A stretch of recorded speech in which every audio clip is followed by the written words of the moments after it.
ఖైదీ 150కి ఎలాంటి కాంప్లిమెంట్స్ వచ్చాయి? ఖైదీ 150కి ఒక ముసలాయన ఫోన్ చేశానండి. అప్పుడు నేను దిండిలో ఉన్నాను.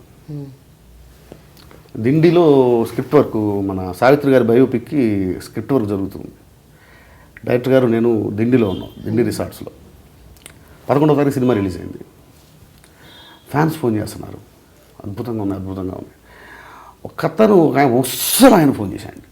ఒక ముసలాయన ఫోన్ చేసి, అయ్యా నా మనవడు మీ నెంబర్ ఇచ్చాడయ్యా. ఎవరండి మీ మనవడు? ఎవరు? మా మనవడు వాళ్ళ ఫ్రెండ్ దగ్గర తీసుకున్నాడంటయ్యా. ఆ అబ్బాయి కూడా నీకు తెలియదులేయ్యా, ఆ అబ్బాయి ఇంకోటి దగ్గర ఎవరో ఇచ్చారు అంట. అట్లా ఎవరెవరి దగ్గర లింక్ సిస్టమ్గా. సినిమా చాలా బాగుందయ్యా, చాలా బాగుందయ్యా. మేము పడే కష్టాలు మొత్తం చెప్పావయ్యా. అయ్యా మా నాయనే, నీ వయసు ఎంతో తెలియదు కానీ నీ దండం పెట్టాలనిపిస్తుందయ్యా అన్నాడు ముసలాయన. ఆయన ఎవరు తెలియదు కదా. మాట్లాడుతున్నప్పుడు గొంతులో గీర. విచిత్ర విషయం ఏంటంటే 2 సినిమాలకు కూడానండి బాగా రాసేవారు అని చెప్పడం వేరు, చాలా బాగుందని చెప్పడం వేరు. అంతకు స్థాయి మించి కన్నీళ్లతో మాట్లాడుతున్నారండి. ఆ శాతకర్ణి సినిమా చూసి వచ్చి ఇంకో ఆయన ఎవరు ఇప్పుడే చూసి వస్తున్నానండి అని చెప్పేసి ఫోన్ చేసి ఎంత బాగా రాశారండి, తెలుగు ఎంత అందంగా ఉందండి అని చెప్తున్నాడు. అది ఆయన అనుభవిస్తూ జస్ట్ అప్రియేషన్ కోసం కాకుండా, జస్ట్ అభినందించడం కోసం కాకుండా, వాళ్ళు పడ్డ ఆనందాన్ని పంచుకోవడానికి ఫోన్ చేస్తున్నారు. అభినందించడానికి ఫోన్ చేయడం వేరును, వాళ్ళ ఆనందాన్ని పంచుకోవడానికి ఫోన్ చేయడం వేరు. ఇది రెండో జరుగుతుంది. ఇలాంటి అభినందనలు వస్తాయని నిజంగా నేను బాగా రాశానంటారు. ఖచ్చితంగా నాకు మంచి పేరు వస్తుంది. ఒక దెబ్బకి ఇటు చిరంజీవి గారి సినిమా, ఇటు బాలకృష్ణ గారి సినిమా, 2 సినిమాలు మైల్ స్టోన్స్ నేను రాశాను. మంచి పేరు వస్తే సమస్య లేదు. చాలామందికి రాని అవకాశం నాకు వచ్చింది. దీన్ని నేను ఎట్టి పరిస్థితుల్లో ఈ అవకాశాన్ని సద్వినియోగం చేసుకోవాలి అని చెప్పి అనుకున్నాను. మంచి పేరు వస్తుంది అనుకున్నాను, కానీ మరి ఇంత పేరు వస్తుందని మాత్రం బాబాదయ్య అంతే. అయితే బాలకృష్ణ గారు, చిరంజీవి గారు ఏమన్నారు చెప్పండి. అసలు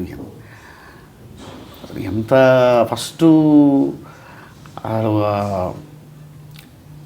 వాళ్ళ దగ్గరికి సీన్స్ చెప్పడానికి వెళ్ళేటప్పటికే చేతులు అడుగుతాయి కదండి, మొరాకోలో బాలకృష్ణ గారికి సీను చదవడానికి వెళ్ళినప్పుడే ఎవరికి భయం. ఎందుకంటే 99 సినిమాలు చేస్తున్నారు ఆయన. మహానుభావులు రాసిన డైలాగ్స్ చెప్పున్నారు.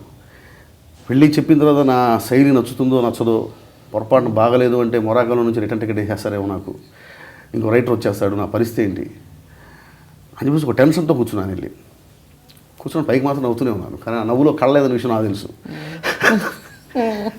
డైలాగ్ చెప్పిన తర్వాత అంటే బాలకృష్ణ గారు మామూలు డైలాగ్ చెప్పినా కూడా చాలా అందంగా ఉంటుందండి. బాలకృష్ణ గారు. నేను చదివి వినిపించగానే ఒకసారి పేపర్ చూసుకున్నారు. చూసి బాగుంది, చాలా బాగుంది అన్నారు. అనగానే ఒక్కసారి ఒక రిలాక్సేషన్, గెలిచేసాము. అలాగే ఆ తర్వాత మొరాకో నుంచి వచ్చిన తర్వాత నన్ను చిరంజీవి గారు పిలిపించారు. నేను వెళ్ళగానే ఇట్లా ఖైదీ నెంబర్ 150 మీరు కూడా రాయాలి అన్నారు. నాకు అర్థం కాలేదు. నేను చిరంజీవి గారు 150 సినిమాకి రాయటండి, బాలకృష్ణ గారు 100 సినిమాకి రాస్తున్నాను, చిరంజీవి గారు 150 సినిమాకి కూడా రాయమని పిలిచారేంటి, ఇదంతా కళ నిజమా నాకేం అర్థం కాదు. అలా చూస్తుండిపోయాను అంతే, ఆయన వైపు అలా చూస్తుండిపోయాను అంతే. అంటే అన్ని సీన్స్ కాదండి, కొన్ని సీన్స్. అంటే మీరు ఎన్ని సీన్స్ రాయగలిగితే అన్ని సీన్లు రాయండి సినిమాలో. ఒకసారి వినాయక్ గారితో కూర్చోండి, అందులో మీరు ఎన్ని సీన్లు రాయాలని మీకు అనిపిస్తే అన్ని సీన్స్ రాయండి, పర్లేదు కదా మీకు. ఒక్క డైలాగ్ రాసినా చాలు సార్, నేను ఒక్క డైలాగ్ రాసినా చాలు, నేను రాస్తాను. కానీ ఒకసారి విని ఇక రాయటం మొదలుపెట్టి, అదేంటో ఒక రకమైన అంటే ఇప్పుడు నాకు ఎలా ఉందంటే నా పరిస్థితి, రేపు నా మనవాళ్ళు పుడతారు చూడండి, వాళ్ళని దగ్గర కూర్చోబెట్టుకుని ఇదిరా మీ తాత, ఒక్కసారి 2017 ఓపెన్ చేసి చూడండి, 2017 ఓపెన్ చేసి చూడండి మీ తాత అంటే ఏంటో తెలుస్తుంది అని చెప్పుకునే అవకాశం నాకు వచ్చింది. It's a great feeling, you know. Watch I dream and subscribe to I dream media.